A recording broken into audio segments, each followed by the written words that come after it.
अहिल्या का नया अवतार दिलाएगा प्रजा को इंसाफ।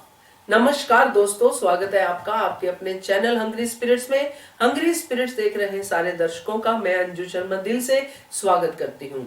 राजा राम की कहानी सुन के अहिल्या ने ये आइडिया लगाया कि मैं भी ऐसे ही भेष बदल के जाऊंगी प्रजा के बीच में और उनकी प्रॉब्लम्स को समझूंगी, और सबसे बड़ी प्रॉब्लम जो भी है जिसका हल हमें नहीं मिल रहा है, यानी कि किसानों के हत्यारे को पकड़ूंगी। तो यहाँ पे राजा राम जब भेष बदल के जाते थे वो अलग था, यहाँ पे अहिल्या का भेष बदल के जाना अलग है। कैसे अलग है वो भी बताती हूँ, मगर पहले वही गुजारिश, जिन्होंने अभी तक चैनल को सब्सक्राइब नहीं किया है कर लीजिए, साथ में दोस्तों बेल आइकॉन दबाइएगा ताकि आपको हमारे वीडियोस के नोटिफिकेशन मिलते रहे।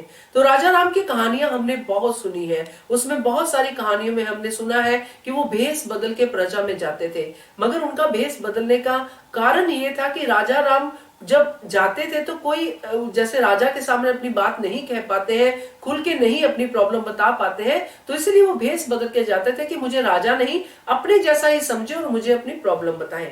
मगर अहिल्या का भेष बदलने का कारण ये है कि अभी इस समय प्रजा जो है अहिल्या से प्यार नहीं कर रही है, उसको वो इज्जत नहीं दे रही है जो वो पहले देती थी, क्योंकि वो समझते हैं कि अहिल्या ने धर्म के साथ जो है गलत किया है, धर्म का निरादर किया है। इसमें प्रजा को जो भी रूढ़िवादी सोच से घेरा गया है, जो भी उसको बताया गया है प्रजा को, उसी से रिएक्ट कर रही है। इसलिए अहिल्या प्रजा की गलती भी नहीं मानती है, मगर अब इस गैप को कम तो करना है, और साथ में जो बड़ा मिशन है किसानों का, जो किसानों के हथियारों को ढूंढना है, वो भी तो करना है अहिल्या ने। अब ये करना है, इसके लिए प्रजा में जाना जरूरी है, मगर जब प्रजा में अहिल्या अपने उसी रूप में जाती है जिसमें वो रानी का रूप है, तो प्रजा उनकी तरफ देखती भी नहीं है।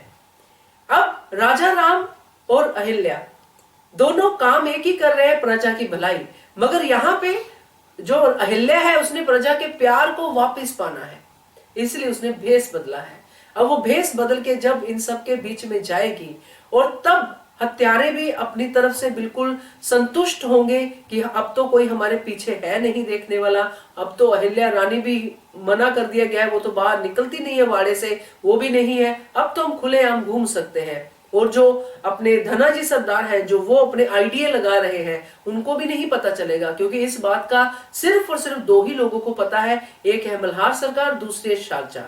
तो ये दोनों ही जानते हैं कि अहिल्या रूप बदल के नए अवतार में प्रजा में घूम रही है। अब इस नए अवतार में अहिल्या बहुत कुछ करेगी दोस्तों, आप और हम इस बात के गवाह बनेंगे कि कैसे अहिल्या किसानों के हथियारों को ढूंढती है, कैसे वो आर्थिक संकट से निकालने के लिए मालवा को प्रेरित करती है। ये सारी चीजें होंगी नए अवतार में, और कई नई चीजें भी हमें देखने को मिलेंगी, जिसमें कि नई नई प्रॉब्लम जो लोगों के बीच में है, जो नहीं पहुंचती हैं होलकर वाड़े तक, नहीं पहुंचती है राजा तक, वो सब प्रॉब्लम भी इसी नए अवतार में हमें देखने को मिलेगी। तो देखते हैं नया अवतार कितना इंटरेस्टिंग होता है। लग तो अच्छी रही है अहिल्या इस नए अवतार में भी, अब धीरे धीरे कॉन्फिडेंस बढ़ेगा, क्योंकि अभी तो पहला ही सीन था उसका। इस नए अवतार में आगे कॉन्फिडेंस बढ़ेगा, क्योंकि जो रायबा है उन्होंने भी उसको पहचाना नहीं है। देखते हैं आगे क्या होता है, मगर इसका एक हल तो जरूर है कि जिस मिशन के लिए उसने अपना भेष बदला है अहिल्या देवी ने, वो मिशन उसका सक्सेसफुल होगा।